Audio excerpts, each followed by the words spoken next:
Sonia, Sonia, estás en silencio.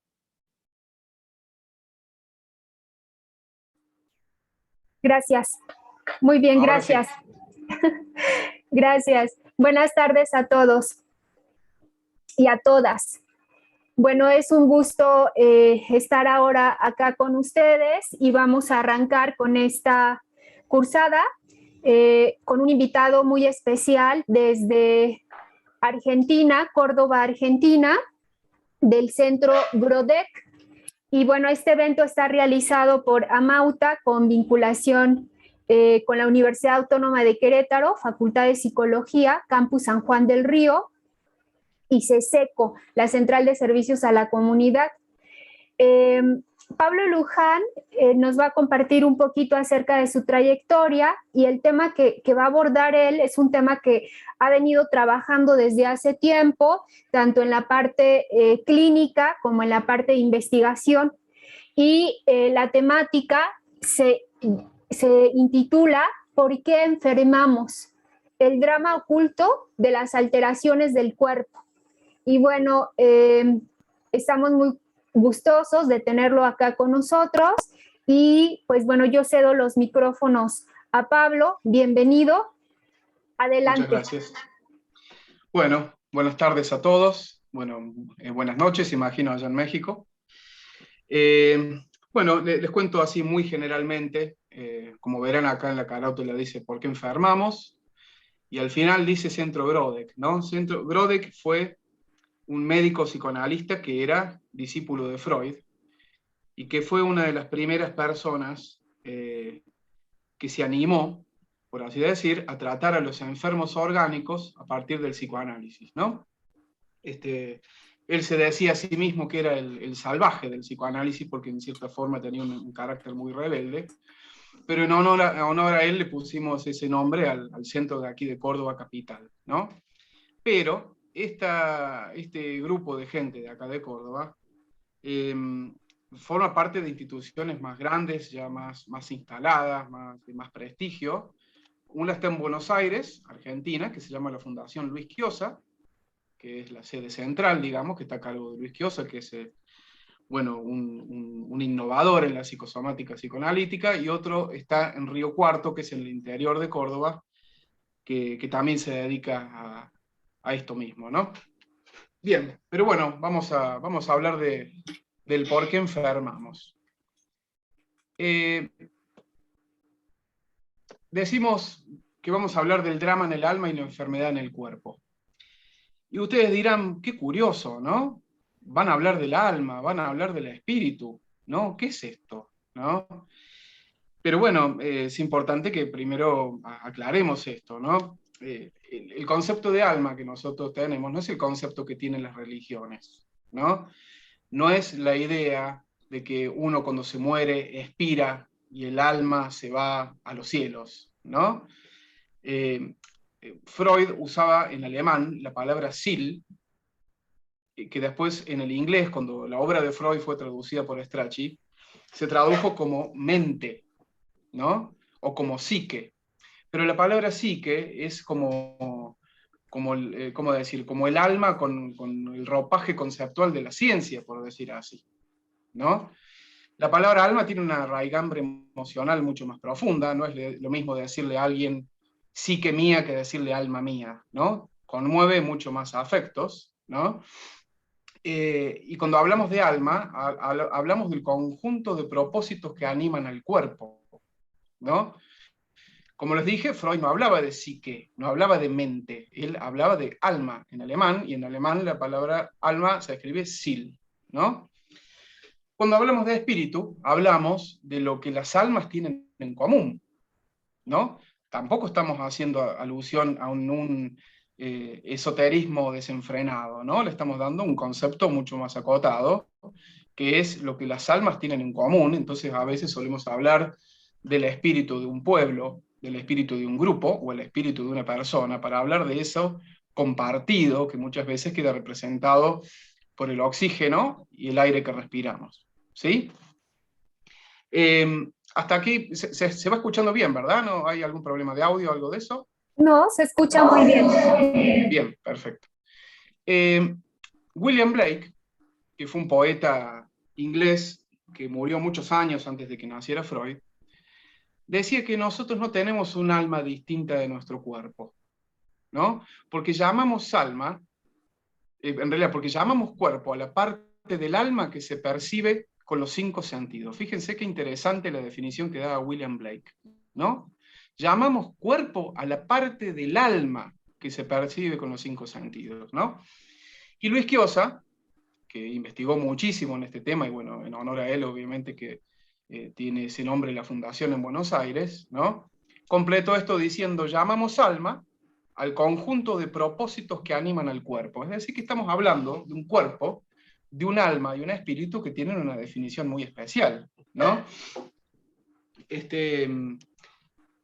decir, estamos hablando de un cuerpo animado, animado con propósitos, ¿no? Y esos propósitos que animan al cuerpo se llama alma. Y lo que tienen las almas es en común le llamamos espíritu. Y si nos ponemos a pensar, cuerpo, alma y espíritu son 3 aspectos de un mismo existente. En realidad lo llamamos de maneras distintas, ¿no?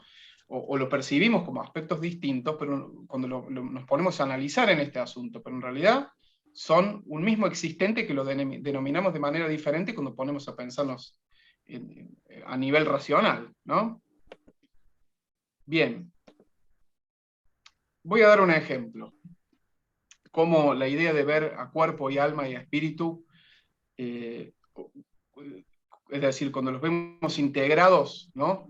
Cómo nos sirven ver distintos aspectos de un mismo fenómeno. Pensemos en un fenómeno como la enuresis, ¿no?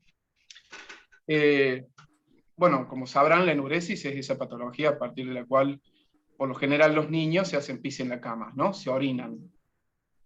Generalmente de noche, ¿no? Nosotros podemos explicar la enuresis desde distintos puntos de vista.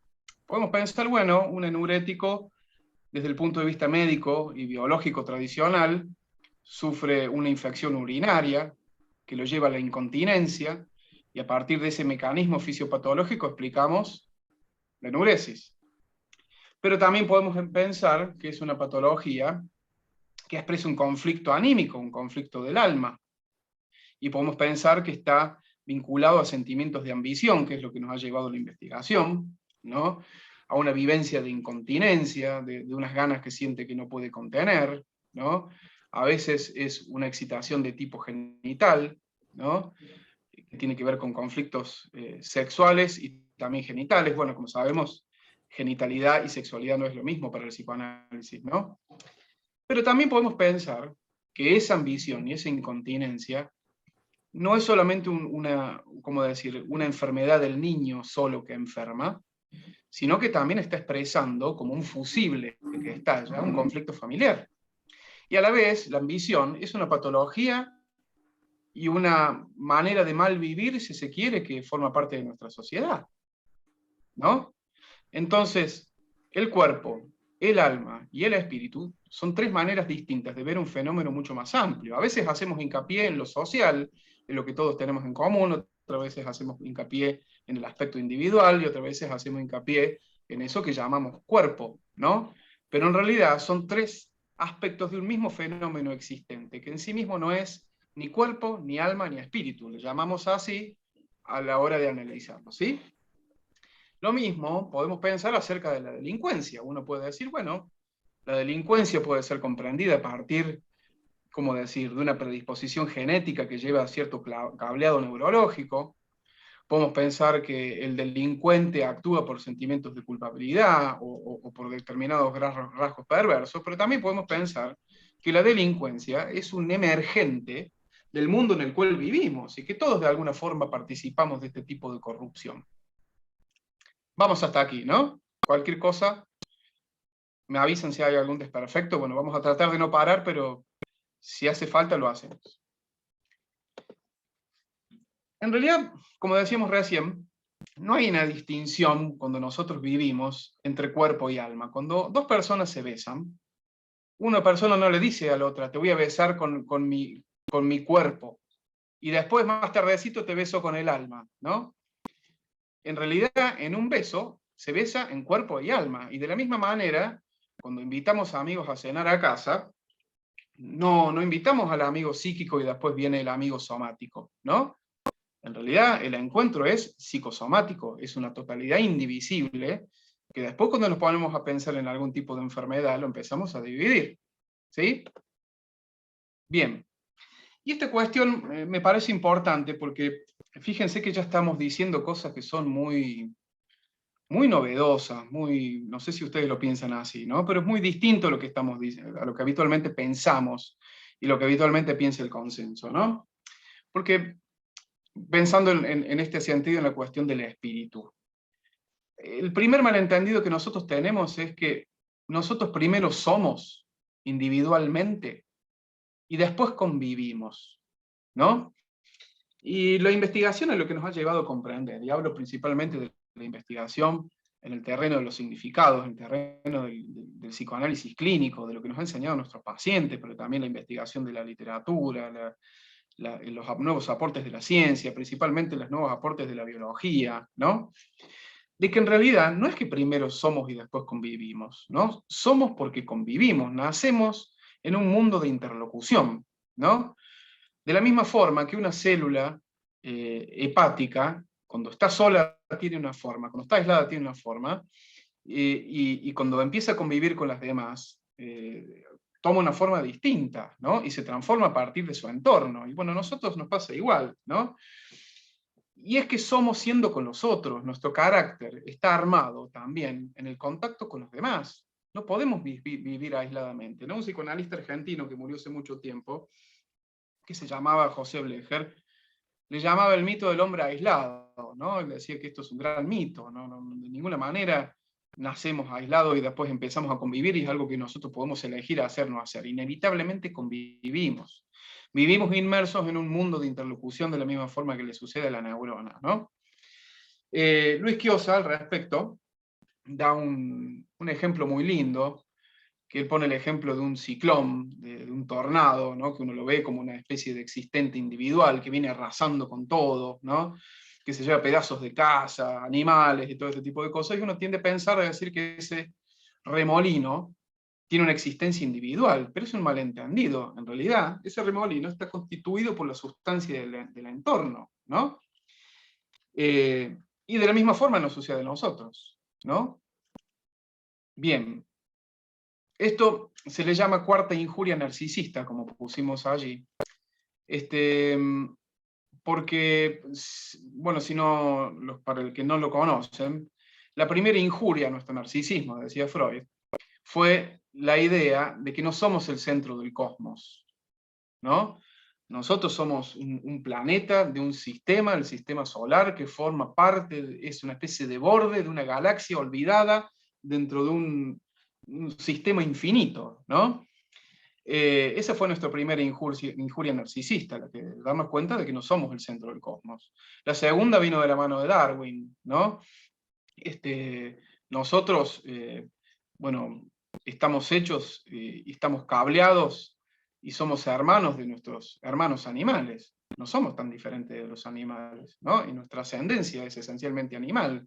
Nuestro cerebro y nuestro cuerpo es, en muchas cosas, bastante similar, ¿no? Y lo que nos distingue genéticamente a veces de los orangutanes, los primates, los bonobos, son diferencias mínimas, ¿no? La tercera injuria narcisista vino de la mano de Freud. Freud dijo, no somos el dueño de nuestra propia casa, somos gobernados por nuestro inconsciente. Pensamos que manejamos el barco y no lo manejamos. Nuestra conciencia es, y nuestro yo es como la punta del iceberg de un fenómeno muchas veces inabarcable, ¿no? Y la cuarta injuria narcisista, el cuarto golpe a nuestro orgullo humano, por decir así, es este, ¿no? De que nuestro yo es relativo, de que dependemos de los demás para ser lo que somos, ¿no? Incluso a la idea de que en realidad nuestro yo, en cierta forma, es una sustancia bastante ilusoria, bastante contexto dependiente, si se quiere, ¿no? Bien. Ahora vamos a pasar a hablar de la enfermedad. Fíjense que allí les puse la diferencia entre psicosomática y psicosomatología, porque no es lo mismo, ¿no? La psicosomática clásica piensa que por un lado está la mente y por otro lado está el cuerpo, y que son dos entes ontológicos, como dice la filosofía, que interaccionan entre sí, ¿no? Uno puede tomar sustancias químicas de más, puede beber de más, y eso va a afectar el psiquismo. Y nuestro estado psíquico va a afectar a nuestro cuerpo, ¿no? Lo psíquico afecta a lo somático, y lo somático afecta a lo psíquico. Pero surge una pregunta. ¿Y qué clase de existente ontológico, es el que vincula el cuerpo y el alma? Se quedó sin existente ontológico. Ese puente que vincula la mente y el cuerpo, ¿qué es? ¿Es psíquico? ¿Es somático? ¿Es psicosomático? Bueno, el otro gran problema que tiene la psicosomática es en realidad que piensa, por lo general, de que hay enfermedades que son psicosomáticas y otras que no lo son, ¿no? El asma bronquial, la gastroenteritis, la colitis ulcerosa, eh, algunos tipos de alergia, el factor A de conducta, que hablaba la vieja escuela de psicosomática, que nos hablaba de esto del infarto de miocardio, la hipertensión. Bueno, había una escuela que se llamaba de Chicago que decía que había 7 enfermedades que son psicosomáticas, después uno dice, ¿y qué pasó? ¿Que las otras no? ¿Una gripe no puede tener un componente anímico? ¿La diabetes tampoco? ¿Dónde está el límite arbitrario que nos dice hasta acá llegó la enfermedad psicosomática, después se terminó? ¿No?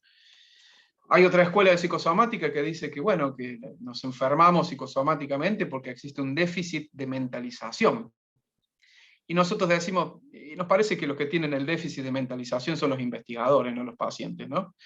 Son ellos los que no están pudiendo llegar un poco más a fondo. La psicosomatología piensa que todo conflicto, toda enfermedad, sea del cuerpo o del alma, inclusive del espíritu, tiene un componente anímico, ¿no? Que toda enfermedad oculta un drama. Nada más que muchas veces todavía no hemos podido hablar el lenguaje de las enfermedades, ¿no? Todavía no lo terminamos de descubrir. De hecho, Grodek, que es el que les mencioné al principio, decía que nuestro hablar de las enfermedades es un balbucear. Estamos balbuceando, todavía no comprendemos tan bien el lenguaje de las enfermedades, nos falta mucho por recorrer, ¿no? En ese sentido, la escuela de Kiosa ha avanzado muchísimo y se han investigado muchas enfermedades. Pero bueno, ya vamos a llegar a eso. Vamos de a poco. Bien. La medicina y la biología han descubierto condiciones necesarias para que sucedan las enfermedades, pero son condiciones necesarias pero no suficientes, ¿no? Ponemos acá el ejemplo de para hacer un té calentito, ¿no? Hace falta el agua, hace falta el calor, hace falta la sustancia té, hace falta la tetera, ¿no? Todas estas son condiciones necesarias, pero por sí mismas son insuficientes para llegar al fenómeno total, ¿no? De la misma manera que, por ejemplo, el virus de influenza, ¿no?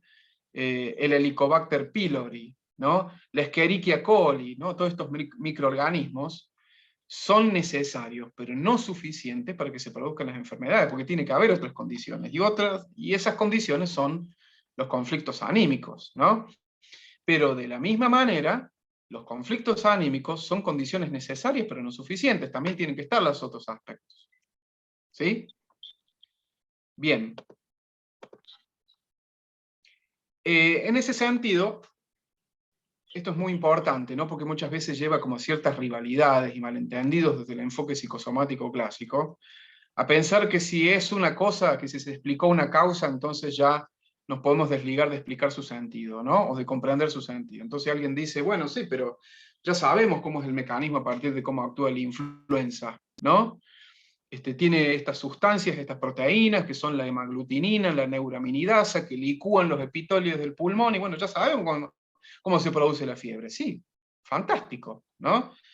Pero eso no quita que no podamos comprender su sentido, ¿no? Que se haya descubierto, se haya podido explicar una causa eficiente, no implica que no podamos comprender su significado inherente, ¿no? Y que hayamos comprendido el sentido de la enfermedad, no quita que tampoco se pueda encontrar su explicación específica desde el punto de vista de la biología tradicional. ¿Se comprende? ¿No? Son distintos aspectos de un mismo fenómeno, ¿no? Y que todavía no hayamos podido comprender su sentido, o el sentido de una enfermedad, no implica la ausencia de sentido, ¿no? De la misma forma, de que si tampoco pudimos explicarlo fisiopatológicamente, no implica que esa explicación no exista, ¿no? Bien. hay una enorme diferencia entre explicar el cómo y el por qué, ¿no? Pongamos un ejemplo. Supongamos que este es un ejemplo que decía Weizenbaum, que es una persona que se dedicó mucho a la inteligencia artificial, a las neurociencias, bueno, hizo aportes fabulosos, ¿no? Bueno, él tenía un ejemplo muy lindo, que decía, nosotros encerramos un ingeniero en una habitación, solo con una computadora, y no le decimos nada sobre lo que va a ver en la pantalla. Lo primero que va a hacer el ingeniero, supongamos que lo ponemos frente a un monitor que está jugando al ajedrez, ¿no? ¿Qué va a hacer el ingeniero? Lo va a empezar a desarmar, ¿no? Le va a empezar a medir el microamperaje, el mini amperaje, lo va a desenchufar, lo va a buscar la manera desde el punto de vista mecánico y físico, ¿no? Para ver cómo funciona la máquina, ¿no? De alguna forma va a estudiar algo así como la neurofisiología de la máquina y la neurofisiología del juego, ¿no? Entonces, si llegado un tiempo, una vez que la desarmó, la estudió, la comprendió, la volvió a armar, la enchufó de nuevo y se encuentra con el monitor, con el juego del ajedrez, se va a empezar a encontrar con que el ajedrez es un juego que tiene ciertas reglas, que una torre no se puede mover igual que un alfil, ¿no? Que tiene reglas específicas que no podemos violar, que de alguna forma el juego tiene su moral, ¿no? Y es lo mismo que sucede cuando estudiamos un ser humano, ¿no? Digamos que, lo que hacemos los psicólogos, los psicoanalistas, ¿no? Los psicosomatólogos, es comprender el sentido del juego, ¿no? Bien. Como decíamos recién, hay una gran diferencia entre explicar el cómo y explicar el por qué. Explicar el cómo es el ejemplo que dimos recién acerca de la neurofisiología de la máquina estudiada por el ingeniero, y el por qué es el sentido del juego, si se quiere, o de alguna forma también estudiar el software, ¿no? Bien. Aquí tenemos una foto de otro pionero en la psicosomática, más bien diríamos en la psicosomatología, en honor al cual en Buenos Aires el centro de atención se llama así, Centro Weizsäcker de Consulta Médica. Era un psicoanalista y médico alemán, filósofo, una persona, bueno, con un nivel de profundidad y de conocimiento amplísimo, ¿no? Muy, muy, muy, muy profundo. Bueno, no tiene desperdicio si pueden leer algo de él. Y Weizsäcker se hacía dos preguntas. Él decía, la pregunta que nos hacemos siempre esencialmente frente a los enfermos es, ¿por qué precisamente sucede aquí la enfermedad? Es decir, en este lugar del cuerpo. ¿Por qué, por ejemplo, alguien hace un cáncer pancreático? ¿Por qué hace un cáncer? ¿Y por qué precisamente en el páncreas? ¿Y por qué precisamente ahora, en este momento de la vida y no en otro?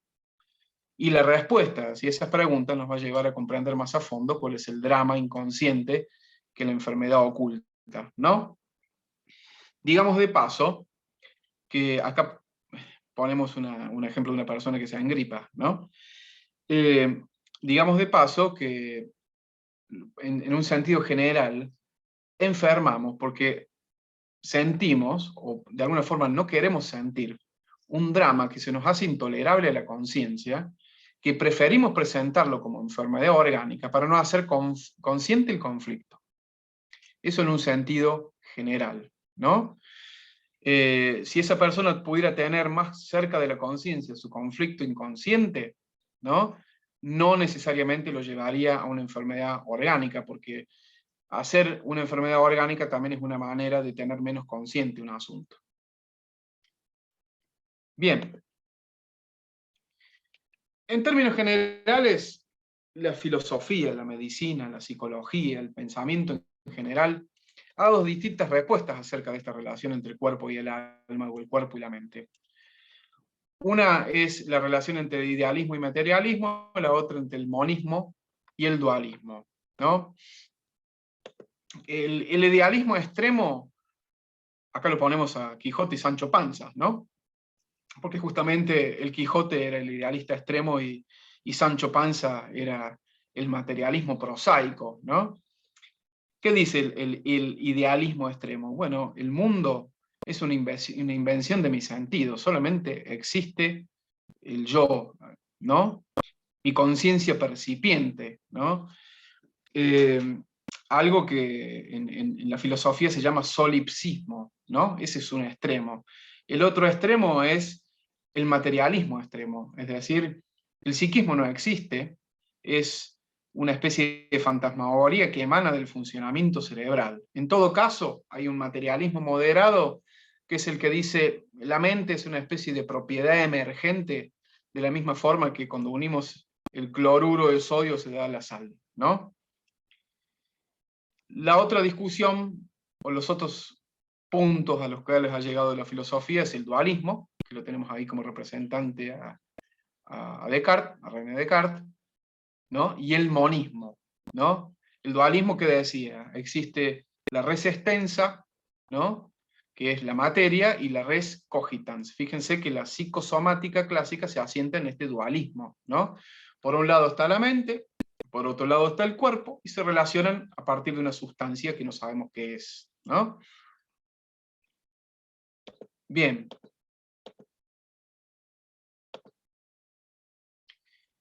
Pero existe algo que nos diferencia de la psicosomática clásica, que es un rechazo enfático a lo que se llama el paralelismo psicofísico.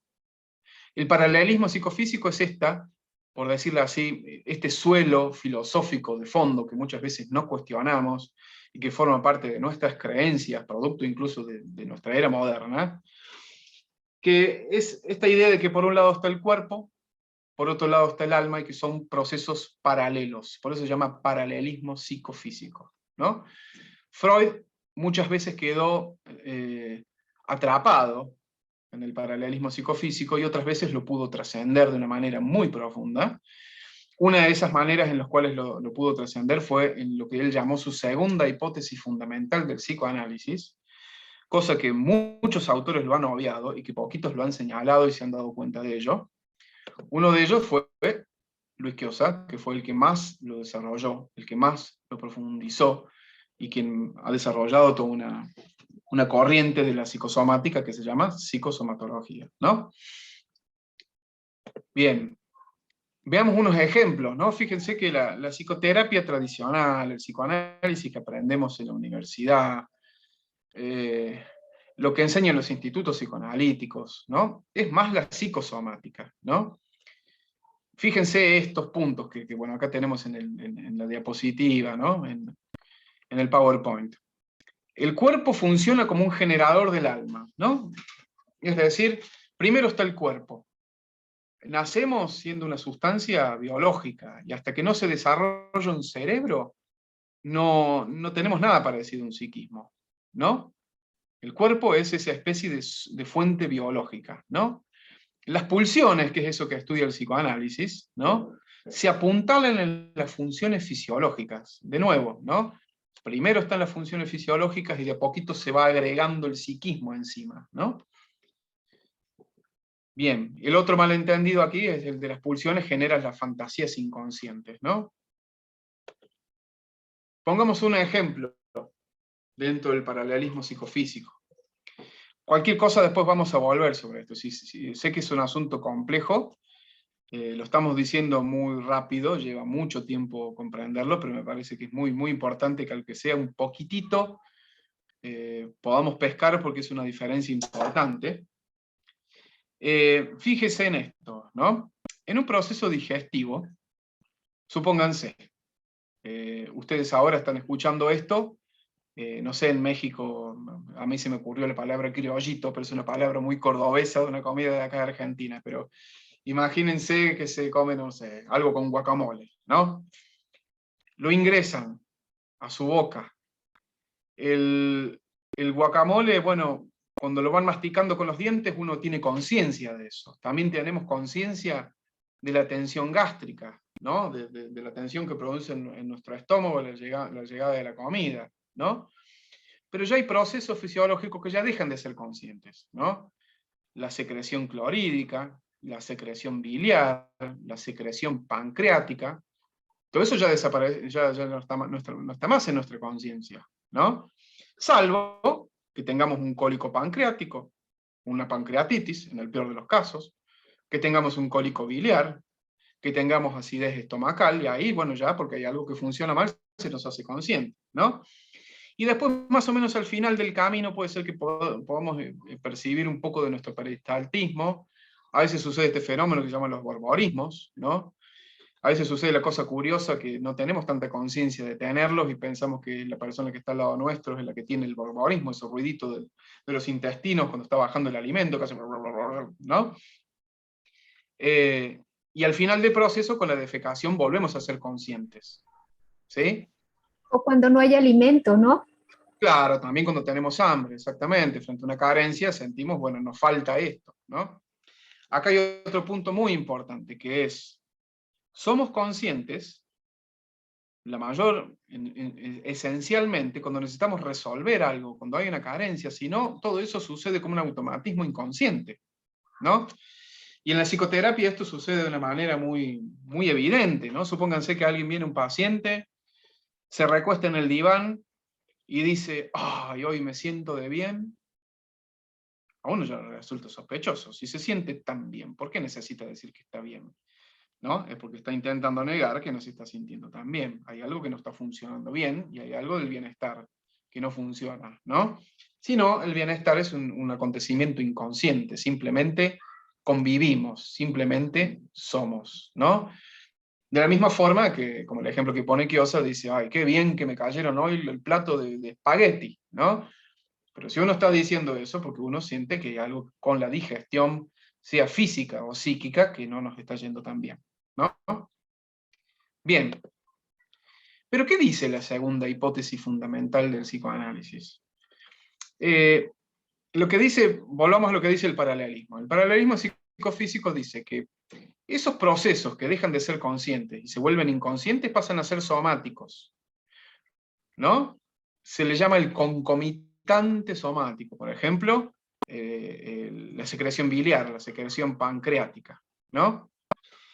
Y lo que dice la segunda hipótesis fundamental del psicoanálisis es que ese pretendido concomitante somático que pensamos que es solamente cuerpo, es lo psíquico genuino, decía Freud. Fíjense qué curioso, ¿no? Que eso que llamamos cuerpo, en realidad es lo genuinamente psíquico. Está diciendo una cosa muy importante, y esto cambia absolutamente todo, ¿no? ¿Qué quiere decir esto? Dice Luis Quiosa, que a veces nosotros le llamamos cuerpo a un acontecimiento que está despoblado de su significado afectivo inconsciente, ¿no? Pero eso no quiere decir que no tenga significado. Significa que el significado está reprimido y lo percibimos solamente como cuerpo, ¿no? Bien. Les voy a poner un ejemplo. Les voy a poner dos, porque hay dos dibujitos, así que ya me comprometí a darles dos. Supónganse que, hablemos del miedo, ¿no? Supónganse que tienen un paciente que es un militar retirado, un militar de profesión, para quien el miedo es un asunto de honor. De ninguna manera, está muy mal visto para su sistema de creencias y su carácter sentir miedo. El miedo sienten los cobardes. Está preparado para su profesión, para vencer, inclusive reprimir el miedo para ser eficaz en la batalla, ¿no? Pero un día este paciente deja de trabajar, se jubila, su mujer se enferma, su hijo también se enferma, o su trabajo corre riesgo, lo que fuere, se pone más viejo, entra en crisis, ¿no? Y empieza a sentir un miedo espantoso, ¿no? Pero en su conciencia no lo puede percibir, porque para él es intolerable sentir que puede sentir el miedo. ¿Cómo voy a sentir miedo? ¿No? Entonces, ¿qué pasa? El miedo tiene distintas inervaciones, ¿no? Cuando sentimos miedo tenemos un montón de signos fisiológicos, ¿no? Nos sudan las manos, nos palpita el corazón, ¿no? Puede ser que alguien se orine encima o se defeque encima, ¿no? Está el fenómeno de la piloerección, es decir, a veces los pelos de las manos, de los brazos también se ereccionan, se crispan, ¿no? Eso es una respuesta filogenética que tiene nuestro organismo, y cuando éramos animales, mostrarse más peludo, más grandote, era una manera de asustar al rival, ¿no? Que tiene que ver con la competencia. Bueno, todo esto son los mecanismos normales del miedo, ¿no? Pero ¿qué sucede en una enfermedad orgánica? Uno de los elementos del miedo se sobreinviste, significa que se lleva toda la importancia, toda la fuerza en detrimento de los otros. Es como que los otros elementos se vacían y se intensifica uno solo. Entonces nos aparece en la conciencia una taquicardia, ¿no? O alguien, en vez de tener una taquicardia, se hace pis encima, ¿no? O se defeca encima. Pero no tiene la conciencia del miedo, tiene en la conciencia la taquicardia. Entonces va al médico, ¿no? Y el médico le diagnostica una taquicardia paroxística, y le dice, bueno, usted está estresado, algo le pasa, ¿no? Pero el miedo es inconsciente, o digámoslo así, se hace una taquicardia paroxística, ¿no? Un latir del corazón desincronizado, como una manera de mantener oculto un miedo que resulta intolerable. ¿Se comprende? ¿No? Este es un ejemplo, pero supongamos otro. Mujeres y hombres, imagínense, van a la casa de un amigo, de una amiga, ustedes están pasando por una situación económica más o menos difícil, por algún motivo, su amiga hace mucho tiempo que no la ven, o su amigo, se ponen a hablar y esta amiga le dice, te conté que me fui de viaje a Europa, vení que te muestro las fotos. Y uno se pone a ver las fotos y cuando llega a la casa, llega con un ataque, un cólico biliar espantoso que hay que llamar al médico de guardia o ir a la guardia del hospital, ¿no? La respuesta racional e inmediata es, bueno, ¿qué va a decir el médico de la guardia? Bueno, usted comió algo de más, ¿no? A uno eso también le resulta convincente, dice, bueno, posiblemente me cayó mal el chocolate, posiblemente me cayó pesada la comida, ¿no? Pero podemos estar negando que las fotos del viaje de nuestro amigo o de nuestra amiga nos pegó una patada en el hígado, es decir, nos dio un ataque de envidia, nos pusimos envidiosos, ¿no? Pero se nos hace intolerable para la conciencia sentir envidia, porque la envidia es un afecto que tiene poca prensa. De hecho, a veces toleramos más sentir celos que sentir envidia, ¿no? Nuestra conciencia como dice, bueno, celos, está bien, te lo acepto, pero de que soy envidioso, no, es un afecto vil, ¿no? Pero en realidad forma parte de los 4 gigantes del alma, que están vinculados al complejo de Edipo, y es algo que todos tenemos, más o menos, envidia, celo, rivalidad y culpa, todos tenemos, ¿no?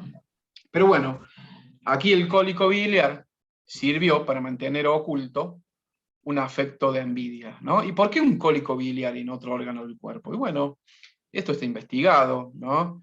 La bilis en las representaciones sociales está vinculada con el veneno, con la amargura, con la melancolía. La envidia y la bilis son verdes, ¿no? En fin, hay un montón de representaciones que vinculan a la envidia con lo biliar. Y esto no quiere decir que la envidia esté metido ahí en la vesícula, ¿no? Significa que el órgano vesícula, por su composición, por su forma, por su función, ¿no? Es el órgano que mejor se presta para representar los sentimientos de envidia. Pero en realidad, el sentimiento de envidia, cuando lo tenemos, está repartido por todo nuestro organismo, ¿no? Y es un fenómeno psicosomático general, ¿no? Bien, ya vamos terminando, falta poquito. Pablo, Sí. por acá en el chat mencionaban si podías regresar a la filmina de, no sé si se referían de la imagen, de las imágenes a la anterior. Bien. Bueno, mira, faltan 2. Si quieren terminamos. Perfecto. Y después en las preguntas volvemos a la duda que haya quedado, ¿sí? Así lo completamos la Sí, muy exposición. bien. Bien. En este sentido, bueno, la investigación nos ha llevado a muchos puntos muy, muy, muy fructíferos. Digo, nos ha llevado, pero en realidad esto está desarrollado por Quiosa y colaboradores principalmente. Hace muchos años, Quiosa, la primera investigación es del año 1963, en un libro que se llama Psicoanálisis y los trastornos hepáticos, que es como el inicio de toda esta manera de pensar. un libro fabuloso, muy revolucionario. Y bueno, y la investigación ha permitido ver y empezar a hablar un poco, a que este balbucear sea un poco más profundo, ¿no? Acerca de las enfermedades, y siguiendo lo que decía Freud, comprendimos que todos los órganos pueden funcionar como zonas erógenas, no solamente existen las fantasías orales, anales, fálico-uretrales, visuales, que estudió el psicoanálisis clásico, ¿no? Pueden funcionar como zonas erógenas el sistema óseo, el páncreas, el hígado, el sistema inmunológico, ¿no? En fin, todos y cada uno de los órganos del cuerpo son una zona erógena. Y cada zona erógena, de la misma forma que podemos hablar, por ejemplo, de un carácter anal, que está representado en el carácter más obsesivo, ¿no? Como formaciones reactivas, por ejemplo, hacia la agresión, hacia el odio, ¿no? También existe un carácter pancreático, un carácter cardíaco, ¿no? Un carácter hepático, bien, y afectos vinculados específicamente a cada una de estas funciones y a cada una de estas enfermedades, ¿no? Como recién vimos que, por ejemplo, una litiasis biliar, por ejemplo, puede estar vinculado más con sentimientos de envidia que con otro tipo de sentimientos. ¿Sí? Bien. Y este es el punto final, que, bueno, obviamente que lo digo así muy en general, y todo esto después lo podemos dialogar, lo podemos debatir y comprender mejor. Es que el punto de fijación de las enfermedades orgánicas es el desarrollo prenatal, ¿no? ¿Y por qué decimos esto? Porque, por ejemplo, cuando pensamos, por ejemplo, en las fijaciones orales, ¿no? Una fijación oral tiene lugar en un momento en el cual el órgano boca y la función boca, ¿no? Se están desarrollando, tienen un momento de primacía, ¿no? Fíjense que los niños que están en primacía oral o oral canibálica, y con toda la incorporación de la agresión, ¿no? Y la masticación, hacen dibujos y se interesan por dibujitos animados en donde, bueno, se hacen las bocas grandes con grandes dientes, y bueno, algo de eso, por ejemplo, está en la película Buscando a Nemo, ¿no? Donde todo el tiempo están los tiburones y los dientes, y el comer, y el canibalismo, todo este tipo de cosas, ¿no? En ese momento, el órgano y la función boca, pero también las fantasías orales, están en primacía. Entonces todo gira en torno, todo el mundo gira en torno a la función oral, ¿no? Lo que sucede es que las primacías de los órganos suceden en el momento de la organogénesis, principalmente en el periodo embrionario, ¿no? Entonces se regresiona a puntos de fijación que son prenatales, ¿no? Y voy a dar un último y breve ejemplo. Cuando, cuando somos una mórula, cuando, ¿cómo decir? Aún ni siquiera se ha desarrollado un cerebro, ¿no? El alimento nos llega por difusión, ¿no? No tenemos que hacer el esfuerzo para digerir, porque ni siquiera está desarrollado el sistema digestivo, ¿no? Y de alguna forma, cuando estamos en situaciones muy regresivas, muy enfermas, estamos esperando que las soluciones, el alimento y el esfuerzo siempre vengan de afuera. En Argentina usamos el término que nos den la papa en la boca, ¿no? Todo solucionado. Y cuando estamos teniendo un esfuerzo muy, muy grande, cuando estamos teniendo un conflicto con el esfuerzo muy, muy grande para digerir, para procesar y resolver por nosotros las dificultades, y enfrentarnos con el trabajo, ¿no? De encontrar soluciones a nuestros conflictos, regresionamos un punto de fijación que le llamamos blastocístico, que es como una especie de volver a ese estado de mórula, en donde nos gustaría que hubiera una especie de madre omnipotente que encuentre todas las soluciones por nosotros y no tengamos que hacer ningún tipo de esfuerzo. Bien, bueno, esto es un ejemplo muy general, y bueno, espero que haya sido claro y que podamos dar lugar a las preguntas. Muchas gracias.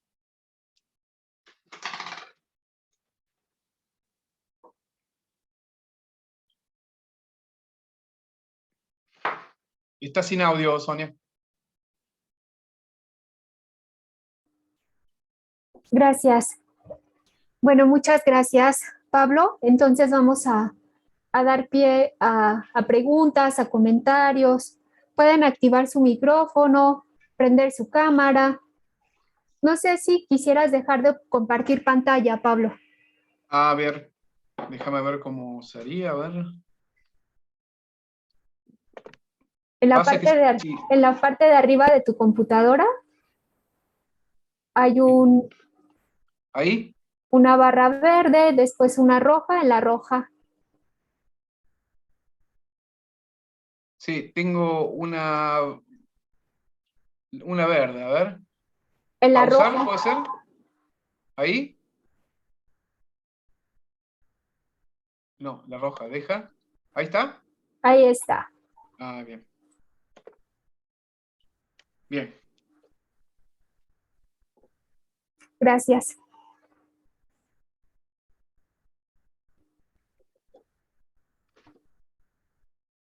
Adelante. Pueden realizar algún comentario.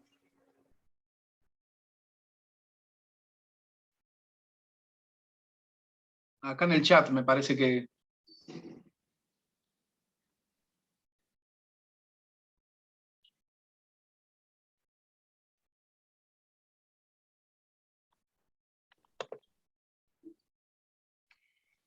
Bueno, las dudas que surjan, ¿eh? No importa, no hace falta que sea una gran pregunta, es un tema difícil de digerir y de procesar, ¿no?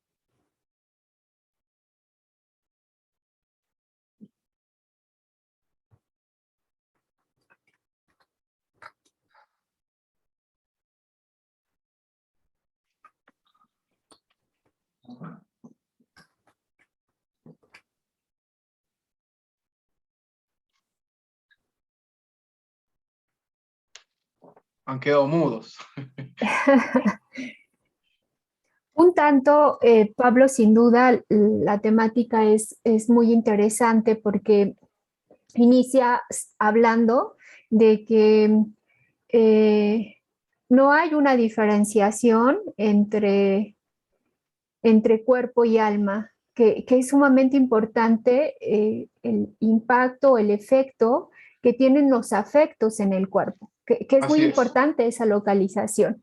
así Y es. que si bien hay también, además, en estos acercamientos clínicos, que es meritorio reconocer que hay un estudio de una segmentación y un abordaje, de pronto hay la complejidad, porque no es aislado, ¿no? Tendríamos que preguntarnos todo el tiempo. En estas preguntas que enmarcaban pues, la conversación del día de hoy, ¿cuál es el impacto? ¿Por qué en este momento le ocurre o le está ocurriendo lo que está manifestando? ¿Por qué en este momento y no otro? Y Así además es, también lo decía, ¿por qué específicamente en esa parte del cuerpo?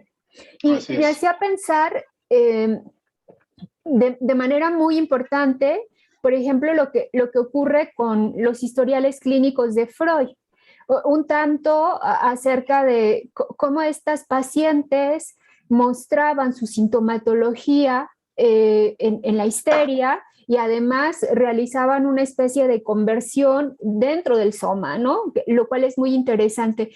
Mano izquierda, la vista, ¿no? Pérdida de la visión, pérdida del habla, lo cual es muy significativo. Así Incluso es, chasquidos, ¿no? La producción de chasquidos. así es, así es. Sí, no sé Sí, si... ah, sí, me parece muy importante lo que decís, Sonia, ¿no? Es muy central lo que vos decís, ¿no?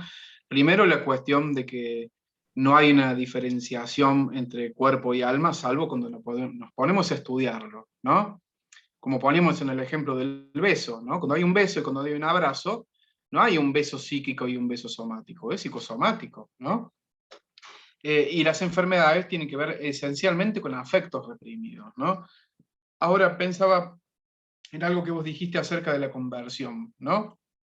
Vos fíjate que el término conversión es un término que viene del paralelismo psicofísico. Es decir, hay un conflicto anímico que se convierte en somático. La palabra conversión se presta a ese equívoco, ¿no? Y da a entender esta idea de que, bueno, por un lado está el alma, y por otro lado está el cuerpo, ¿no? Y son dos entidades separadas, y no son dos entidades separadas, son dos aspectos de un mismo fenómeno, que hay veces que lo vemos como físico, y otras veces que lo vemos como psíquico, ¿no? En el historial de Freud, por ejemplo, si no recuerdo, era Isabel de R, no recuerdo bien, pero era una paciente bueno, que ella no podía caminar, y que se le había anestesiado una pierna porque estaba cuidando a su padre enfermo, ¿no? Y era un símbolo de que ella no podía andar en la vida y caminar por sí misma, y tenía una situación de dependencia y de apego a ese padre muy profundo, ¿no? Bueno, ese tipo de simbolización somática no solamente sucede en la histeria que estudiaba Freud, ¿no? Sucede en toda enfermedad orgánica, ¿no? Lo que es muy fructífero es el asunto de preguntarse esto que vos dijiste, ¿no? Eh, ¿Por qué en ese lugar del cuerpo y no en otro? ¿Y por qué en ese momento? Miren, me acordé de un ejemplo, para ponerlo en cosas más conocidas, ¿no?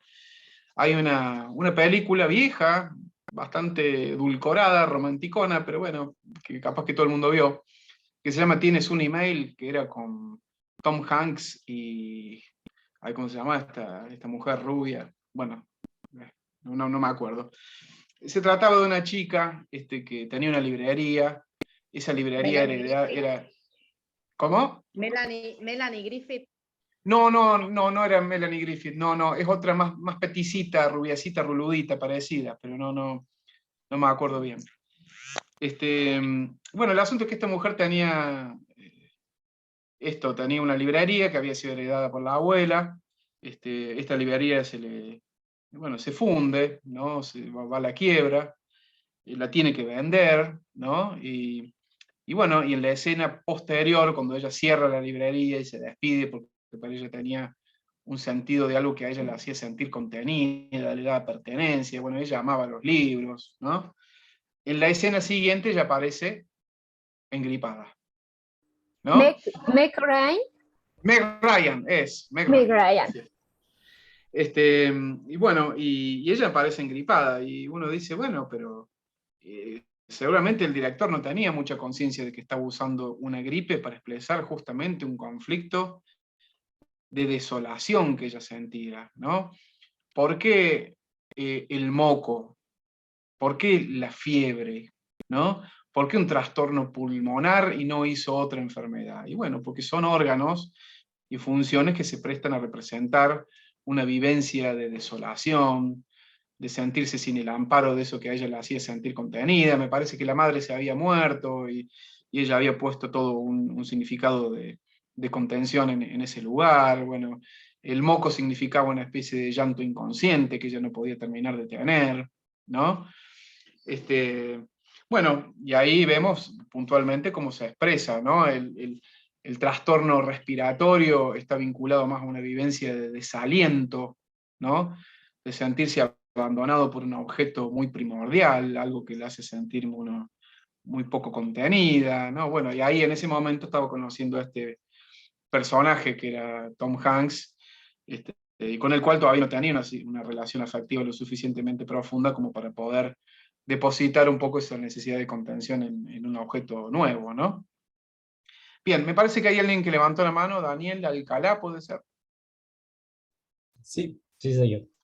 ¿Me escucha bien? Sí, no te veo, Daniel. Ah, ok. Sí, es que no tengo cámara, pero bueno. Adelante, Daniel, te escuchamos, sí. Te escuchamos, sí. Sería bueno que prendieran su cámara, pero si no pueden, pues bueno, adelante. Sí, gracias. Mi idea va un poco dentro de pues, la parte media del idealismo y el materialismo, por así decirlo. Sí. Es bueno, como lo dijo Freud en un poco de sus síntomas, los síntomas de la vida cotidiana, pues todos expresamos diversas actitudes, ¿no? En lo anímico. Por ejemplo, podemos detectar un problema ansioso con un movimiento de cuerpo o cosas así.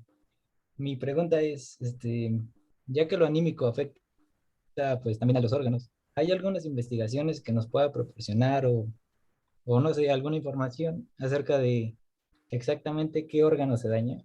Por ejemplo, la tristeza, la ansiedad. Sí. Después, en todo caso, les puedo pasar el link la Fundación Kiosa, para que ustedes, las investigaciones están todas subidas, para que todo el público pueda acceder y las pueda ver. Los libros están publicados, bueno, acá en Argentina son de plena difusión. Me parece que en México también, yo he hablado con mucha gente de México que lo lee, lo estudia Kiosa y ha venido acá a estudiarlo. Pero sí les puedo pasar alguna enfermedad. Hay muchas, me parece que son casi 30 las que están investigadas. Ok, muchas gracias.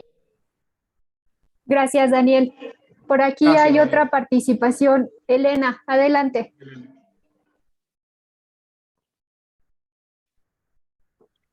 Estás muda, Elena.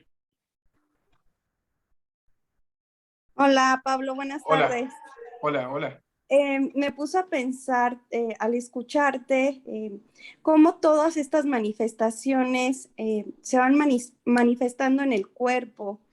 En el área clínica donde yo abordo es en odontología. Y un caso que me pareció importante a veces es que no se hace consciente toda la cuestión emocional o la alteración de la psique y que se manifiesta en la boca, ¿no? Llega una paciente con 21 años de edad, con una higiene muy buena bucalmente y constantemente me decía que traía problemas dentales, ¿no? Haciendo revisión clínica y demás, llega a la conclusión de que efectivamente traía por ahí un problema, pero en estar atendiendo físicamente a la paciente, de repente me dice, es que creo que estos problemas voy a ser por mi bulimia, soy una persona bulímica, ¿no? Entonces, hasta que yo comprendí todos los pasos o analicé y observé cada acto que la paciente hacía llegando a mi consulta dentaria, era que me estaba manifestando que había un problema alimenticio y que yo no lo estaba descifrando, ¿no? Porque yo me iba más a la cuestión clínica dentaria y no me iba tanto a la mente, ¿no?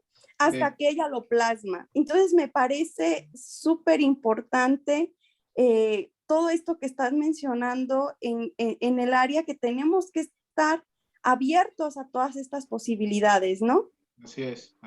Sí, pero Sí, a mí me parece, Pablo, perdón, a mí me parece sí. que sería importante un tanto que pudiera, como, no sé si sea posible, decirnos qué era lo que llamaba la atención respecto a los actos. Creo que sería interesante como ubicar qué antes de decirlo, no sé.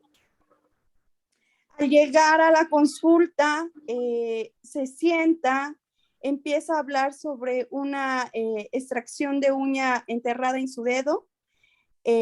Bueno, viene con su padre la deja al llegar al consultorio y empieza a mencionar como la cuestión de sintomatología que empezaba a sentir en su cuerpo, ¿no? Empezó con la uña en su dedo de su pie, que había tenido un proceso para quitar esa uña que estaba enterrada. Posteriormente empezaba a decir que había días antes con escalofríos, con mucho frío en todo su cuerpo, y llegamos al punto de la cuestión dental, ¿no? Entonces empezaba a dar todas estas señales como directamente o indirectamente en hablar ella, ¿no? En abordar temas que le estaban sucediendo a ella. Y lo importante es donde a veces no saben en dónde llevar a cabo estos aspectos, ¿no? Y lo llevan a una consulta médica o hasta al consultorio dental, ¿no? Sí. Sí, gracias, Elena. Es importante lo que vos decís. Y lo fundamental que tiene de fructífero trabajar con la psicosomatología, ¿no? Es que los médicos, los odontólogos, los fisioterapeutas, los psicólogos, no pensamos que estamos hablando de una cosa de que si hay una caries, entonces no se puede comprender psíquicamente, ¿no? Una cosa no excluye a la otra. Esto nos permite trabajar en conjunto, ¿no? Y esto es muy importante, ¿no? Con respecto a los trastornos dentarios, bueno, está investigada de la caries y las enfermedades periodontales. Y el significado inconsciente específico de ese tipo de trastornos, ¿no? Muy en términos muy generales, Elena, la dentición agrega una dificultad y una complejidad nueva a las fantasías orales, ¿no? Porque mientras un bebé está en la lactancia, bueno, no ingiere sólidos, ¿no? Y la relación que mantiene con el pecho es una relación de succión, ¿no? Y cuando comienzan a aparecer los dientes y empiezan a ingerirse sólidos, hay toda una reestructuración, bueno, vos lo sabrás mejor que nosotros, ¿no? De todo el sistema digestivo, pero también de toda la relación vincular que el bebé mantiene con la madre, ¿no? Porque de golpe ese bebé empieza a morder, ¿no? Y empieza a sentir que hay una descarga de la agresión que daña al otro, ¿no? Y tiene que empezar a reestructurar su sistema moral, ¿no? Y ver hasta qué punto puede morder y lastimar. Bueno, es una reconfiguración del yo, del super yo, de la relación de objeto, que es una cosa muy, muy compleja, ¿no? Lo que nosotros, es una investigación larga, no es tan sencillito así como decir, está vinculado con esto, ¿no? Pero lo que dice la investigación es que la carie dentaria y las enfermedades periodontales están más vinculados al afecto específico del remordimiento, una vivencia de remordimiento inconsciente, ¿no? Que se ataca al diente y se destruye al diente por una vivencia de culpa, de destrucción, ¿no? Y vos fíjate que tu paciente hablaba de las uñas, y las uñas también es una especie de arma, ¿no? Los dientes pueden ser un arma, y las uñas también, ¿no? Y ella habla de toda una situación en donde no puede ingerir alimentos, ¿no? El otro aspecto que tiene el tema de la dentición también es el tema de la incorporación, y no solamente en el sentido somático, sino también en el sentido anímico, ¿no? Porque el alimento también es un símbolo de cómo incorporamos cosas que no son solamente alimentos, pueden ser proyectos, pueden ser vínculos, ¿no? Y una persona, por ejemplo, ¿cómo decir?, que proyecta más cosas de las que puede realmente masticar, ¿no?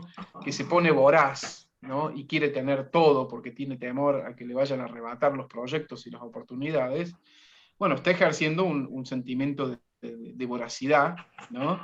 Que es una voracidad que daña, ¿no? Y cuando no se puede descargar adecuadamente, muchas veces se transforma en una enfermedad dentaria, ¿no?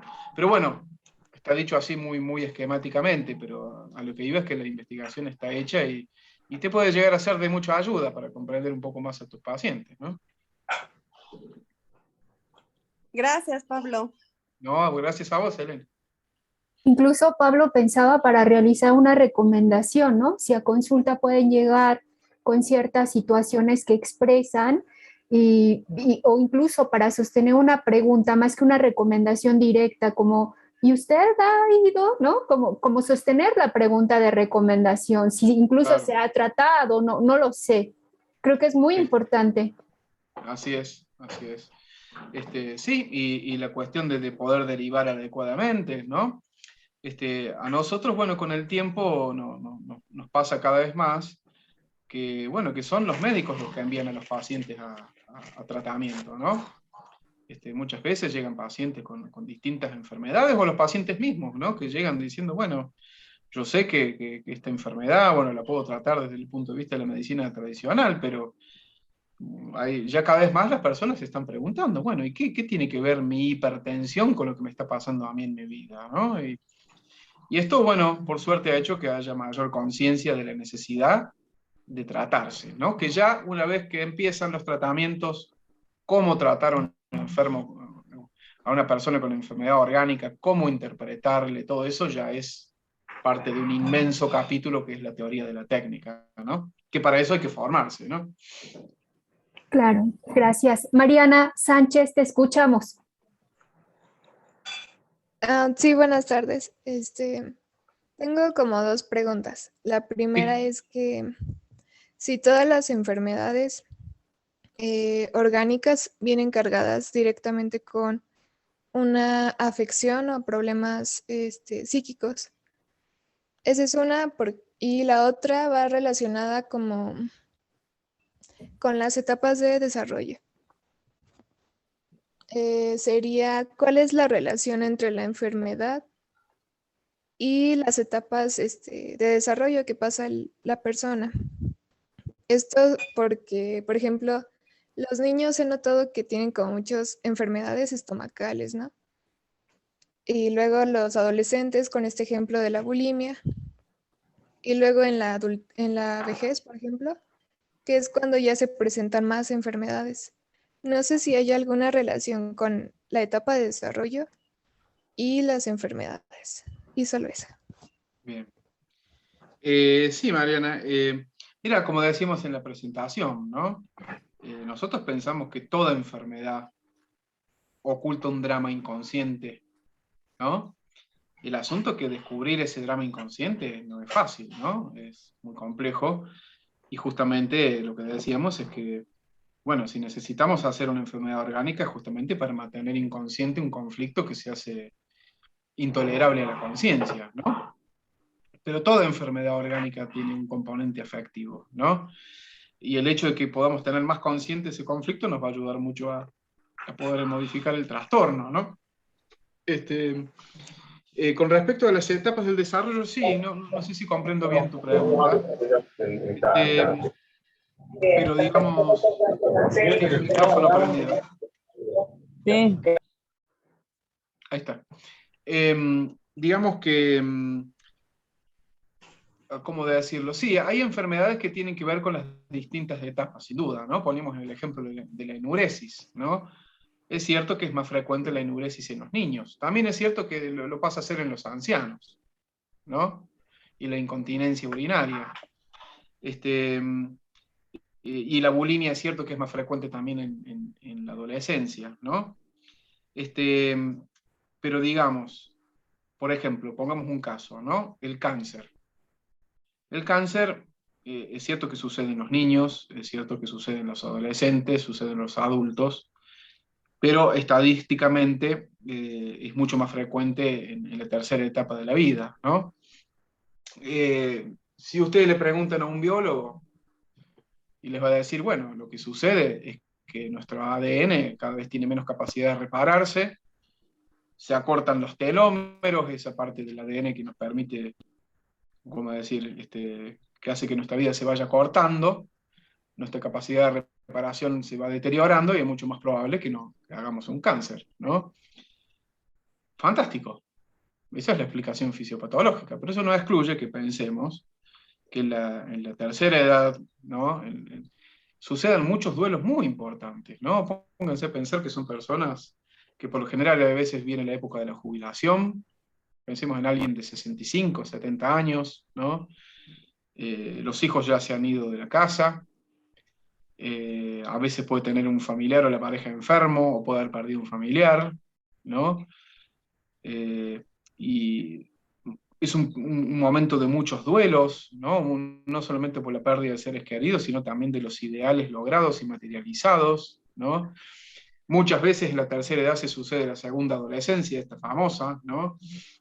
De alguien que tiene la fantasía de una cosmética y un vivenciar la vida de un modo adolescente como manera de negar la etapa que está transcurriendo, ¿no? Y bueno, es un momento muy crítico, muy difícil, ¿no? Y por eso también es mucho más probable que sucedan más enfermedades, no solamente por lo que decimos desde la biología tradicional, sino también porque hay un montón de duelos, ¿no? Y algo específico de esa etapa que nos predipone, nos deja ahí como al borde, a los umbrales de la enfermedad. Bueno, no sé si sirve, Mariana, lo que comenté. Sí, muchas gracias. Tiene manita levantada Liz. Adelante, por favor. Hola, buenas tardes. Buenas tardes. Una pregunta acerca de estas partes de la conversión. Y bueno, pensaba que si realmente todas estas enfermedades provenían de un asunto meramente afectivo o se toman de o hacen valerse de eso afectivo que hay ahí, ¿no? Pensaba, por ejemplo, en uno de los casos de Freud, me parece que es el de Elizabeth, cuando hace hincapié en esta parte de su sintomatología que pudo ser en un momento orgánico, pero que estos afectos hacen valerse de esta parte y se agarran de ahí. Entonces, podríamos decir que en realidad no es tanto como que provengan, sino también que puedan hacerse valer de ello. Sí, es una pregunta interesante, Liz, porque forma parte de un tema muy discutido, ¿no? A ese concepto Freud le llamaba solicitación somática, ¿no? La solicitación somática significaba, bueno, una persona puede estar predispuesta, supónganse, alguien tiene una gastritis, ¿no? Una úlcera gástrica, como ese órgano ya está debilitado, ¿no? Es como si el trastorno físico de alguna forma chupara el conflicto anímico y lo adhiriera y dijera, bueno, ya que este órgano está debilitado, vamos a expresar por acá, ¿no? Pero vos fíjate, Liz, de alguna forma pensar de esa manera es volver a pensar en términos de paralelismo psicofísico. Primero está la enfermedad física, y a eso se le agrega y lo solicita, ¿no? Como que lo trae, como si el conflicto, como la enfermedad física le dijera, vení, acá tenés un lugar para expresar, ¿no? Y ahí aparece y se une, ¿no? Y nosotros lo que pensamos es que si hay una úlcera, por ejemplo, una enfermedad gástrica, es porque de alguna forma ya se está expresando el conflicto. La úlcera gástrica en sí misma ya es un conflicto afectivo, ¿no? Hay veces que lo vemos como úlcera gástrica solamente física, y hay otras veces que lo podemos ver con una vivencia afectiva específica de ese conflicto, ¿no? Son dos caras de un mismo aspecto, pero no es que está primero el conflicto, la enfermedad física, y después se apuntala lo psíquico después, ¿no? Ese es el Freud del paralelismo psicofísico. Hay un trabajo de él que se llama Trastornos psicógenos de la visión, donde él desarrolla ese punto de vista, donde él dice, bueno, primero, para que se manifieste una enfermedad orgánica en la vista, primero está la predisposición porque hay un mal funcionamiento del órgano, y sobre eso se apuntala el conflicto psíquico de no poder ver, no querer ver, etcétera, etcétera, ¿no? Digamos, esa es una epistemología, que es la epistemología que tiene la mayor parte del mundo psí, ¿no? Y es la cual todos aceptamos y decimos sí, porque de alguna forma forma parte de nuestro suelo de creencias, es algo que nos cuesta mucho como terminar de cuestionar si efectivamente es así, ¿no? Y parte de la idea de que primero está lo físico y después está lo psíquico, ¿no? Y para que exista lo psíquico, primero tiene que estar lo físico, ¿no? Y voy a poner un ejemplo que está sucediendo ahora en el mundo de la biología. Hay una corriente que se llama la biosemiótica, en donde están metidos muchos biólogos insignes y han tomado los aportes de la semiótica y han hecho un híbrido muy complejo, muy fabuloso. Y ellos dicen de que en realidad el funcionamiento celular, ¿no?, ya tendría un nivel de conciencia, ¿no? Ya hay una conciencia en la célula, ¿no? No puede haber un momento en el cual primero está lo físico, después la conciencia se le agrega, porque lo físico y la conciencia son distintos aspectos de un mismo fenómeno. Es difícil decir, acá hay un umbral en donde la conciencia empieza a aparecer. Hay un nivel de conciencia rudimentario, hay una conciencia que lee mensajes, que lo interpreta, ¿no? Bueno, todo esto está trayendo una revolución muy importante, pero ¿qué decimos con esto, no? Que la enfermedad física, donde supuestamente se apuntala el conflicto psíquico, ya es anímica, nada más que en ese momento no podemos tener consciente cuál es el conflicto. No sé si me explico, ¿no? Pero me parece importante lo que dijo Liz, porque forma parte de, bueno, de lo que nosotros pensamos habitualmente en la psicosomática, y es lo que habitualmente pensaba Freud. En gran parte de su obra tiene muchos momentos donde afirma esto, pero después tiene otros momentos en los cuales dice, no, esto de ninguna manera es así. Como yo les dije ahí en la presentación, hay en otros momentos en donde él habla de esto, de la segunda hipótesis fundamental del psicoanálisis, donde él dice explícitamente, al final de su obra y al final de su vida, que él rechaza enfáticamente el paralelismo psicofísico. Fíjense lo que está diciendo, ¿no? Rechazo enfáticamente los postulados del paralelismo psicofísico y postulo que lo somático es lo psíquico genuino. Cambió todo. Es otro mundo. Ya es otro Freud, ¿no? Un Freud que dejó abierta una puerta importantísima y que no la conocemos mucho, ¿no? Yo recuerdo que cuando estaba en la facultad, cuando estaba estudiando psicología, me puse a estudiar Kiosa, todas estas cosas, ¿no? Y estaba ahí como fascinado, y se lo conté a un profesor, y se ve que le tocó un punto en donde él, bueno, tenía que poner en cuestión ciertas cosas, bueno. Primero me lo negó, me dice, Freud nunca dijo eso. Y yo le iba con el libro, pero lo está diciendo acá. El tipo, no, Freud nunca dijo eso, nunca puede haber dicho eso, y en todo caso se lo dijo cuando estaba loco, porque ya se estaba por morir, era un viejo medio gaga, entonces estaba loco de hacer estupideces, ¿no? Uno dice, bueno, no, pero al final de su vida también escribió el Moisés, que es una obra fabulosa, ¿no? Entonces, fíjense cómo empezar a pensar estas cosas a veces pone en crisis, ¿no? Nos empuja a decir, ¿y si no es así? ¿No? Por eso pienso que es importante, ¿no? Esto que decía Liz. Gracias. Por ahí hay algunos comentarios en el chat. ¿Los puedes leer, A ver. Pablo? A ver. Preguntan sobre el mal aliento, el significado de las enfermedades estomacales. Bueno, algo hablamos sobre eso. Sobre el primer trauma. Sí, a ver, no sé quién pregunta eso. Nancy Gabriela Müller. ¿Qué sería primer trauma? A ver si nos entendemos. Si lo puede explicar un poquito mejor, a ver si podemos hablar de eso. ¿Qué sería un primer trauma? Claro, porque yo estaba justo hablando la chica, que no me acuerdo el nombre, de la parte bucal, ¿no? Que es odontóloga. No recuerdo el nombre ahora. Entonces yo ponía que si tiene que ver también la cuestión, Elena, del mal aliento, tiene que ver con lo afectivo, con lo emocional. Entonces otra de las chicas puso que se relacionaba con el primer trauma, o sea que la parte emocional sería el primer trauma. Que no fui yo, no sé quién fue que lo dijo. Ah, pero bueno, bien. venía siguiendo de lo que yo decía, ¿no? Todo en el chat. Ah, bien. Sí, bien. hay muchas enfermedades que es como vos decías, lo somatizamos con el cuerpo, ¿no? Todo lo que no podemos expresar hacia afuera, lo guardamos y así vamos enfermándonos.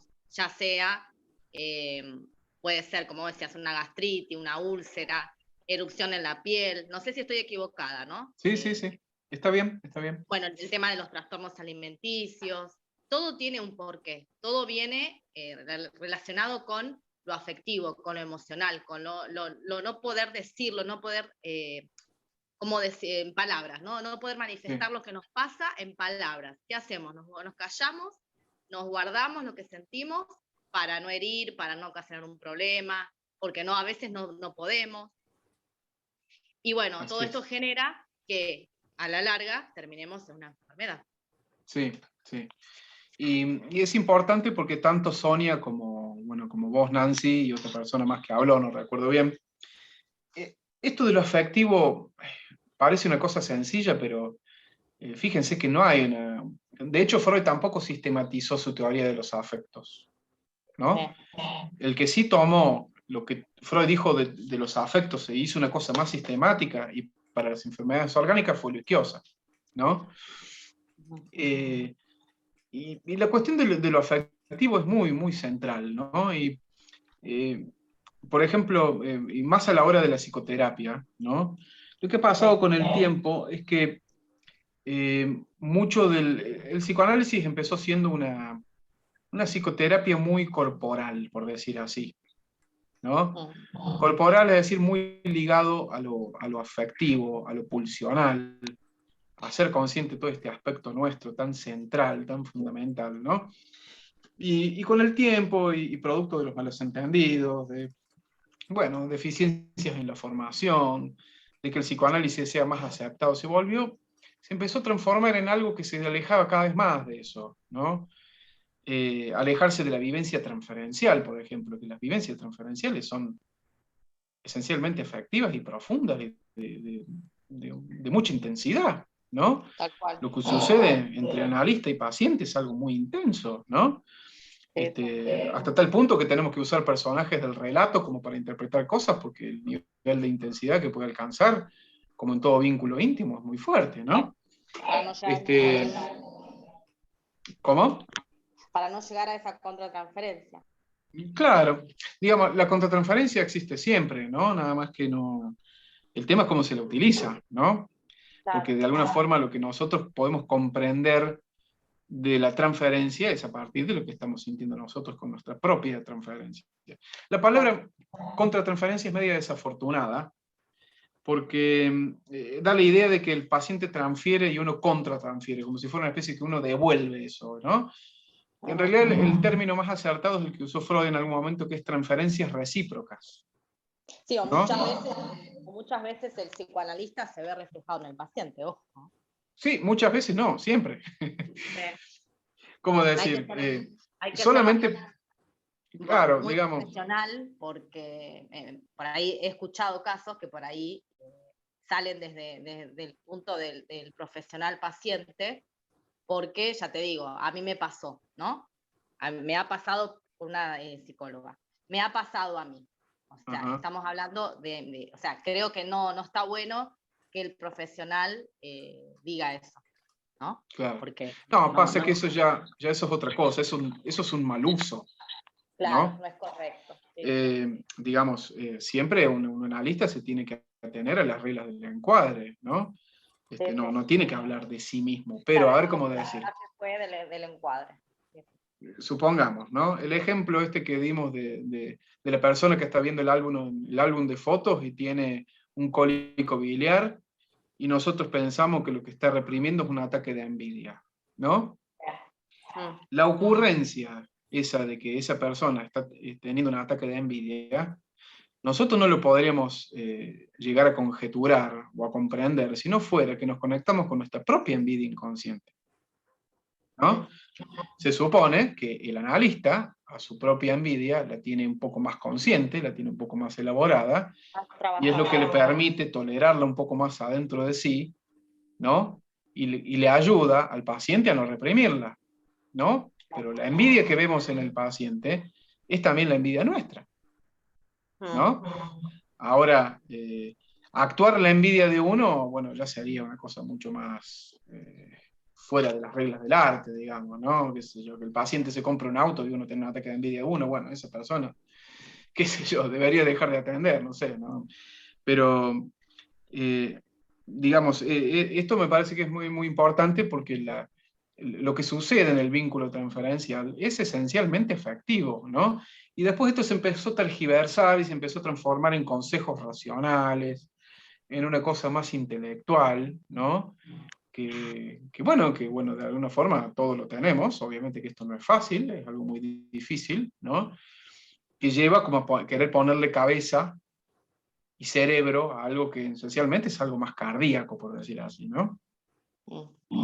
Incluso pensado desde el diferente abordaje, a razón de lo que están mencionando, para sumar un poco a la reflexión, desde cómo en un tratamiento psicoterapéutico hay un abordaje específico de ese vínculo transferencial que además se analiza, a diferencia de lo que ocurre con el vínculo sostenido desde un tratamiento, por ejemplo, del acompañamiento terapéutico, ¿no? Y eso no significa que la relación o el efecto que tienen los afectos esté dividido o en uno sí se dé o en otro no. No. En el ser humano se da justamente porque tiene que ver con ese intercambio con el otro. Es decir, no se puede evitar. Sin embargo, los abordajes, habrá que estar muy advertidos de los abordajes desde nuestra propia forma de intervención. ¿Para qué? bueno, para responder a sus efectos. De lo contrario, es sumamente delicado. Así es, sí, sí. Y me imagino que, bueno, que un paciente, qué sé yo, con un ACV grave, una persona con una situación psicótica delicada, que además de estarse tratando con un psicoterapeuta, tiene el acompañamiento terapéutico de otro terapeuta, bueno, no es que no suceda la transferencia ahí también. Obviamente que en el acompañante va a hacer una transferencia y me parece que es una transferencia específica inclusive, ¿no? Esto más como una especie de yo auxiliar, ¿no? Todo este tipo de cosas, pero que muy importante no negarlo porque se transfieren cosas y muy intensas, ¿no? Lo que suele suceder, por ejemplo, en el caso de las enfermedades orgánicas es que el paciente también hace toda una transferencia con el médico y el sistema médico, ¿no? A veces pueden estar depositadas muchas fantasías de curación, muchas situaciones más de tipo mágico, ¿no? Y bueno, y la enfermedad y el médico y el medicamento se empiezan a transformar en un nuevo personaje, ¿no? Con el cual también nosotros podemos interpretar el tipo de relación que tiene, ¿no? Claro, en el caso de un acompañante terapéutico es como que el vínculo es más efectivo, porque está más tiempo. Yo creo que el acompañante ve más cosas que por ahí un psicólogo no. Bueno, depende. ¿A qué le llamas más tiempo? Porque... Claro, por ejemplo, yo soy acompañante terapéutico y me ha pasado que por ahí conozco más a la persona que acompaño, porque estoy a diario con esa persona y estoy 4 horas. Entonces por ahí vivo cosas de la vida misma, ¿no? De la vida cotidiana, con ese paciente, con ese acompañado, que por ahí la persona que lo atiende cada 15 días o algún médico. Bueno, pasa que yo en lo personal no estoy de acuerdo con ese tipo de tratamiento psicológico, ¿no? Más tratándose de un paciente orgánico, promedio, Sí. un paciente tiene que venir 4 veces a la semana a análisis. No hay, Y obviamente, no hay como un trabajo en equipo, ¿se entiende lo que digo? Por ahí a veces claro, es muy como, muy dividido, ¿no? Bueno, sí, estás yendo sí, a la psicóloga a 15 días, pero la sí, acompañante está todos los días, de lunes a claro, viernes, por motivos que la familia por ahí no puede estar, entonces bueno, sí, justamente sí. por un acompañante Bueno, por eso. sin duda que en ese caso el acompañante debe conocer más que la psicóloga, sin duda, porque si lo ven a ver cada 15 días es poquísimo, ¿no? Sí. Por lo general, nosotros a los pacientes lo vemos muchas veces a la semana, ¿no? Eh, y además, bueno, el vínculo psicoanalítico tiene una cualidad muy, muy especial, ¿no? Se terminan tocando puntos y temas, principalmente desde la cuestión más vivencial, bueno, muy, muy difíciles de tocar, Lo ¿no? que pasa que ahora con la pandemia, ¿cómo haces? O sea, por lo menos acá no se trabaja presencial. ¿En dónde? ¿Entendés? Mar del Plata. Ajá, Depende del profesional. Hay profesionales que sí, hay profesionales que no. Entonces claro. es virtual. No es lo mismo Ah, estar con el paciente que desde un dispositivo móvil, ya sea claro. celular, computadora. Sí. Sí, bueno, ahí dependerá de cada quien, ¿no? Claro. Nosotros acá en Córdoba, y conozco colegas de Buenos Aires que hace tiempo que están haciendo presencial y han llevado la mayor parte de sus pacientes a modo presencial, porque es Genial. una cosa que no se puede eludir, ¿no? El contacto humano es insustituible, ¿no? Totalmente. Sí, sí. No sé Sí. si hay alguna consulta, alguna pregunta más, Comentarios, también se valen comentarios. comentarios, ocurrencias. Nos quedan unos minutos, ¿no? Sí. Sí, todavía estamos en tiempo.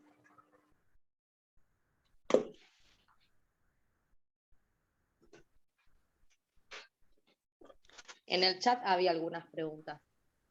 Gracias, Nancy.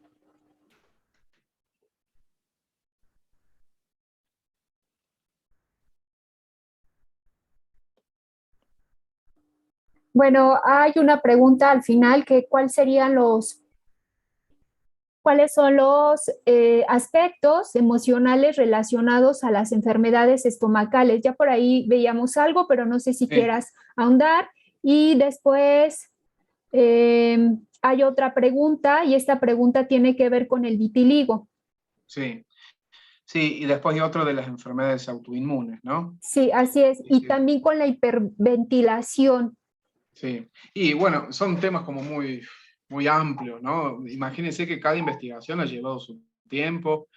Hay que estudiar la fisiopatología, a veces vemos representaciones también en la literatura, en las películas, bueno, en la mitología, ¿no? Por ejemplo, el psicoanálisis de los trastornos hepáticos, Quiosa estudió el significado inconsciente del mito de Prometeo, porque si ustedes recuerdan, Prometeo venía un águila y le consumía todos los días el hígado, ¿no? Y Quiosa se pregunta por qué precisamente el hígado, y bueno, todo eso tiene un sentido inconsciente en el mito. Bueno, cada enfermedad es un desarrollo muy, muy amplio, ¿no? Yo sé que también hay veces bueno, en el sentido popular hay veces que se suele hablar de esto qué sé yo, de personas que dicen, bueno, si tiene un infarto es tal cosa, ¿no? Como si fuera una especie de cosa de almanaque, no sé cómo decirlo, ¿no? De receta, y bueno, no es tan sencillo, ¿no? O interpretación, lo menciona Freud, un tanto salvaje, ¿no? Claro, Esa es una interpretación salvaje que habría que cuidar muchísimo, porque no se trata como un asunto de horóscopo, lo cual es claro. muy complicado por un lado, generalizar, y por el otro lado, creo que estás diciendo algo muy importante. El asunto es un abordaje de caso, reconociendo la especificidad y no generalizarlo porque se vuelve silvestre.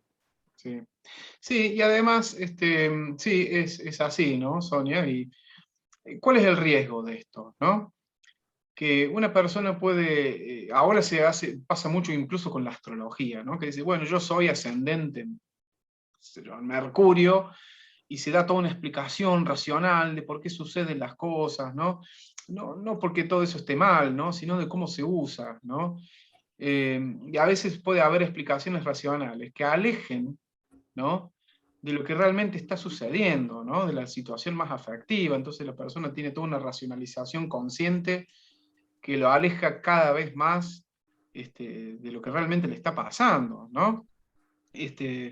Si alcanzara solamente con saber racionalmente las cosas, uno le podría decir, bueno, usted tiene, no sé, infarto de miocardio, vaya a leer la investigación y se curaría, pero no es tan sencillo, ¿no? Uno puede tener en la conciencia la representación mental, pero los afectos y cómo aparece ese afecto en cada persona, en cada situación en particular, es una cosa muy, muy compleja, ¿no? Esto es un esquema mental general, lo que está investigado en cada enfermedad, ¿no? Por ejemplo, en la enfermedad autoinmune se habla de la imposibilidad de aceptar el mestizaje entre dos identidades familiares distintas, por ejemplo, ¿no? El linaje de la madre y el linaje del padre, y una parte de uno y de la propia identidad que rechaza a la otra, ¿no? Y bueno, y eso seguramente lo encontramos en todos los pacientes que tienen enfermedades autoinmunes. Ahora, ¿cómo aparece y cómo se manifiesta y cómo uno acompaña al paciente para que eso lo haga más consciente? Bueno, ya es otra cosa, ¿no? Por eso es bueno, digamos, acercarse a estas cosas, tener curiosidad, ¿no? Pero que eso no quite que uno, bueno, en lo posible, consulte con alguien que a uno lo puede acompañar, a que uno no se ensucie solo el camino, por decir así, ¿no? Porque es muy, hay como decir, cuando nos pensamos a nosotros mismos, es muy frecuente que nos hagamos trampa jugando el solitario, por decirlo así, ¿no? Nos mentimos, hacemos cosas para esquivar la cosa, racionalizamos y después se arma un despelote bárbaro, ¿no? Lo que decía Garma, Ángel Garma, que era un psicoanalista argentino, que de hecho él estudió los trastornos digestivos, la úlcera gastroduodenal, bueno, le dedicó un libro a eso, muy, muy bueno, que si lo pueden leer, se los recomiendo. Y Garma decía que, bueno, psicoanalizarse solo es tan difícil como caerse dentro de un pozo y sacarse solo de los pelos, ¿no? Tiene que ver con lo que... Incluso Sí. es una lectura equívoca. Si han escuchado probablemente decir que Freud realizaba un autoanálisis y que, bueno, si él lo realizó de esta manera, ¿por qué no autoanalizarnos? Esa es una lectura equívoca. específicamente quiero decir de gente que no ha leído con profundidad la obra de Freud y que de pronto puede realizar una interpretación así, a la ligera. El asunto no es ese. Si bien no tenía o no, por ahí no hubo una persona que figurara dentro de la constatación biográfica como un psicoanalista de nombre, Freud contaba justamente, como lo dice Pablo, con diferentes personas a lo largo de su vida que realizaron una función específica para poder analizarse. Así es. Así Ujú. es. Sí, sí, bueno, de hecho él mantenía un contacto epistolar profundo, era una persona, bueno, también era Freud, era genial, ¿no? No todos tenemos ese nivel de genialidad así a lo Freud, ¿no? Pero sí, bueno, con Fliess vivía a las cartas y después hacía vínculos intensísimos con personas con las cuales compartía muchas cosas y sin esas personas la vida de Freud no hubiese sido la misma, ¿no? Esto tiene que ver con la cuestión esta de la cuarta injuria que hablamos antes, ¿no? No es que podemos existir de manera aislada, ¿no? Y no es ningún tipo ¿cómo decir?, de atropello a nuestro orgullo sentir que dependemos de los demás, porque sin la existencia de los demás no seríamos nosotros mismos, ¿no? Si no tuviésemos los padres que tenemos, los amigos que tenemos, la pareja que tenemos, no seríamos los mismos, seríamos otros, ¿no? El entorno también nos hace, ¿no?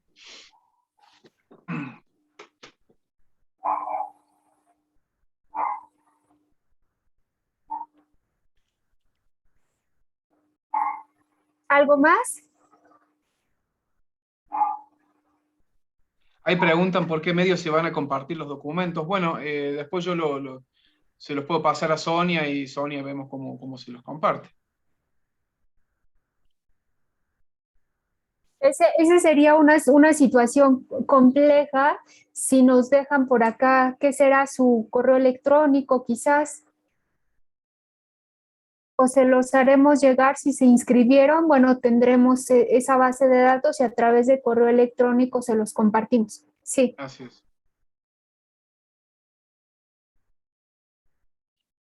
Bueno, pues están muy pensativos. Isabel, no sé si quieran comentar algo. Ramiro, Mabel, María Bueno, Álvarez. han estado 2 horas muy atentos, así que bueno, bastante, ¿no?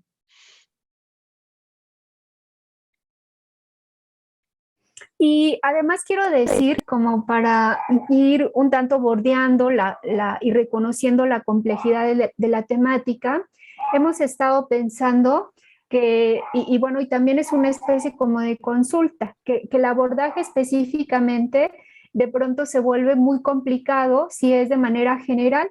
Y ustedes tienen toda la razón, así como hablan de cada una de estas sintomatologías y ciertas patologías que tienen que ver con el soma, con el cuerpo. Será muy importante que en algún otro momento y en este mismo escenario podamos realizar una especie de abordaje clínico. Si hay el interés, ¿no? Ya por ahí compartíamos esta idea con Pablo, que se presenten algunos casos clínicos para poder bordear esas especificidades. Pablo. Sí, sí, me parece buena idea. Si la gente está de acuerdo, podemos hacer un próximo encuentro con algunas enfermedades puntuales, ¿no? Para meternos más a fondo. Algunas enfermedades con prevalencia, como qué sé yo, cáncer, hipertensión, bueno, algo así. Inclusive puede ser la gripe, ¿no? Que es algo que todos sufrimos en alguna medida.